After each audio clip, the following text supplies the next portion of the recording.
नमस्कार, स्वागत है आप सभी को। आज की कथा है भगवान ने ली भगवान की परीक्षा।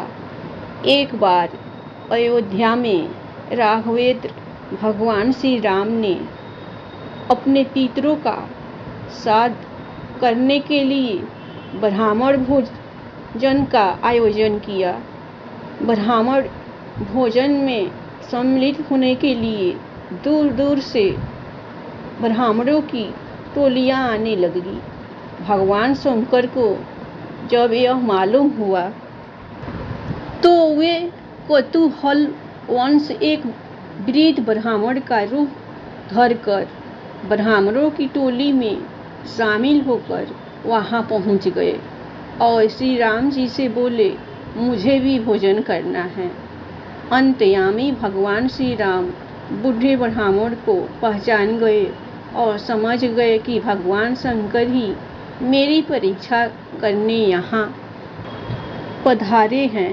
ब्राह्मण भोजन के लिए जैसे ही पंगत पड़ी, भगवान श्री राम ने स्वयं उस वृद्ध ब्राह्मण के चरणों को अपने कर कमलों से धोया और आसन पर बिठाकर भोजन सामग्री परोसना शुरू कर दिया।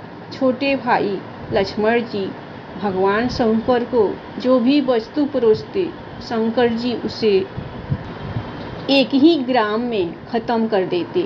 उनकी पत्तल पर कोई सामान बचता ही नहीं था।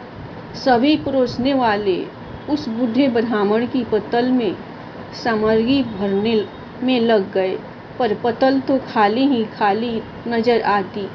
श्री राम जी मन ही मन मुस्कुराते हुए शंकर जी की यह लीला देख रहे थे। भोजन समाप्त होते देख महल में चिंता होने लगी गई। माता सीता के पास भी यह समाचार पहुंचा कि श्राद्ध में एक ऐसे वृद्ध ब्राह्मण पधारे हैं जिनकी पत्तल पर सामग्री परोसते ही साफ हो जाती है। श्राद्ध में आमंत्रित सभी ब्राह्मणों को भोजन कराना भगवान श्री राम की प्रतिष्ठा का प्रश्न बन गया। माता सीता भी चिंतित होने लगी। जब बनाया गया सारा भोजन समाप्त हो गया, फिर भी शंकर जी तृप्त नहीं हुए, तो श्री राम ने माता अन्नपूर्णा का स्मरण कर उनका आह्वान किया। सभी परोसने वाले व्यक्ति वहां से हटा दिए गए। माता अन्नपूर्णा वहां प्रकट हो गई। श्री राम जी ने माता अन्नपूर्णा से कहा, अपने स्वामी को आप ही भोजन कराइए। इन्हें आपके अतिरिक्त और कोई तृप्त नहीं कर सकता है। माँ अन्नपूर्णा ने जब अपने हाथ में भोजन पात लिया तो उसमें भोजन अक्षय हो गया और वे स्वयं विश्वनाथ को भोजन कराने लगी। माँ अन्नपूर्णा ने पत्तल में एक लड्डू परोसा।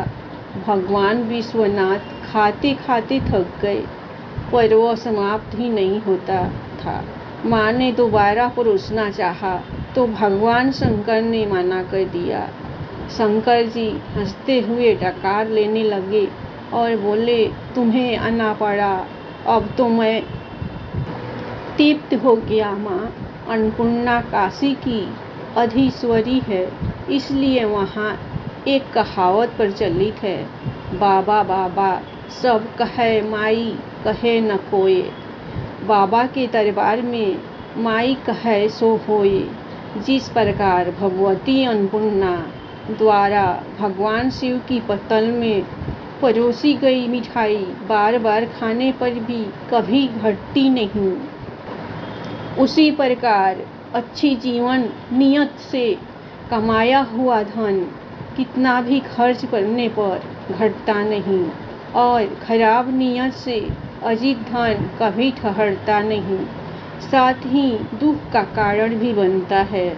सत्यता और ईमानदारी से कमाया गया धन कभी घटता नहीं और चोरी, बेईमानी और अन्य गलत तरीकों से कमाए हुए धन की बरकत भी वैसी ही होती है।